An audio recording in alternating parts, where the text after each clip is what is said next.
It is up, everyone.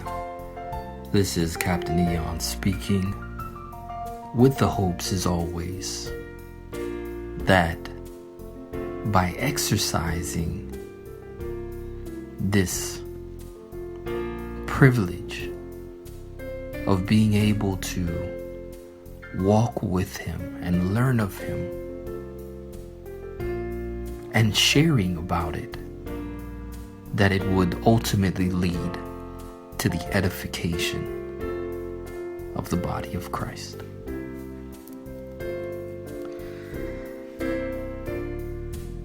There are times when it seems like God is ignoring me. I'm not sure if anyone can relate, but it's like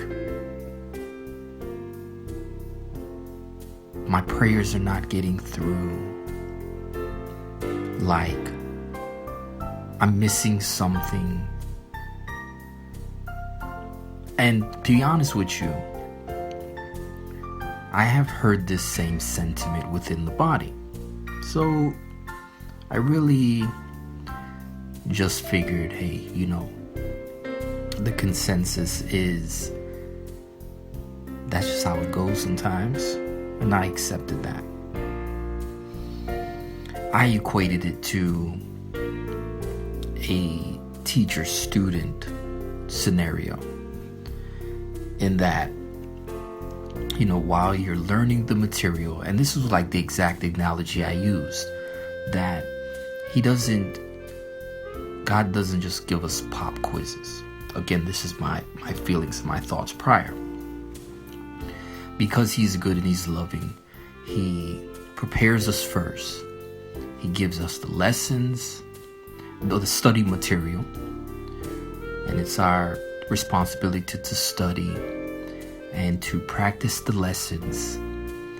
And then, because there will be times of testing, and just like any student-teacher relationship, there's a lot of interaction back and forth during the times of, the lesson and the material being taught, so on and so forth. Help with homework, that kind of thing.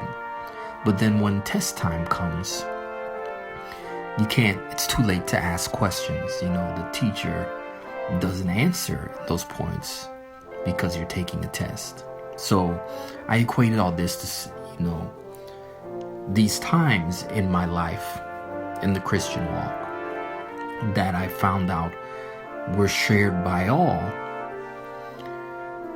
to be these moments when I don't hear of the Lord, when I don't hear from Him. It's because it's testing time. Then I come to today, and in today's leg of this wonderful journey, God shows me something different. And He does so in chapter 35, verse 12. And this is through someone talking to Job.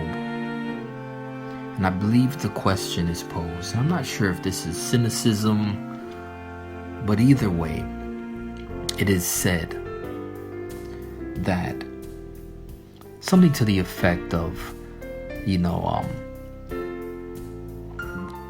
evil men cry out, but we don't hear any answer from God.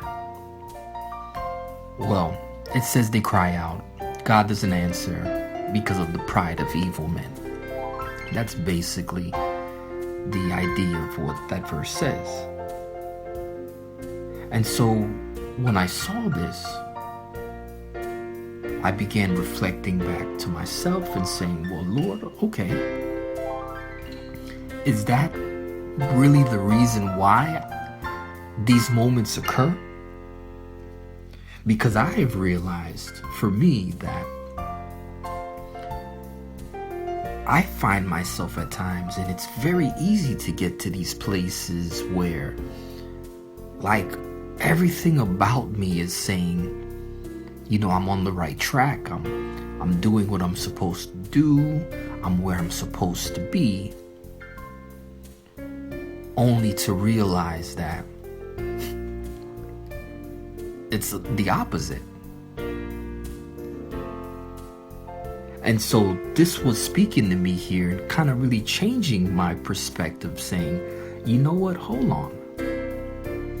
I'm God's child. He loves me so much. Just like we, his people, the church, are his body. And he speaks about the relationship between he and his body, his bride, that as the head, he loves his body as his own. And so anyone who loves themselves is not going to ignore themselves. And then I started saying, whoa, okay, I caught myself now in this place where I'm blaming God in a way. God, I'm talking to you, but for whatever reason, it's a test or whatever reason, you're the one not talking to me. And all this was stirred up from this verse, really reshaping my previous mindset. That, wow,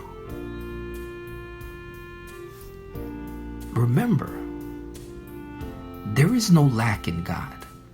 He's never going anywhere. His position is fixed. He's already said everything I'll ever need to know. He's already spoken. He doesn't have to do it again because he spoke it perfectly the first time. So this is going back to me and realizing if there is any flaw, if there's any fault, if there is any lack, it's all on me. I am the variable, the free radical. I am, the faulty part in this mechanism, this organism. And so it's like here God is saying, for me, in those moments when my perception is I'm not being heard, he's not speaking to me, it's not him. It is because there is pride, there is a blockage that is in the way. As I'm speaking here, I'm reminded of later on, and to me this is just another form of the same thing he's saying, that hey, if you have an ought between your brother, before you and me talk, you need to go to them and clear that blockage out the way. And so this, again, is just really shaping my thinking in a way to say, those quiet moments, that's not on him. It's all on me. And so with regards to today's treatment,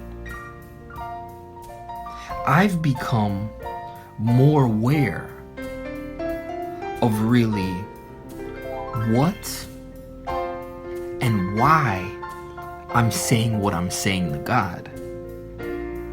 Because in his perfectness, in his holiness, in his goodness, he doesn't participate in the irreverence of sin. Tune this. When you get no answer, know how to answer. Sir.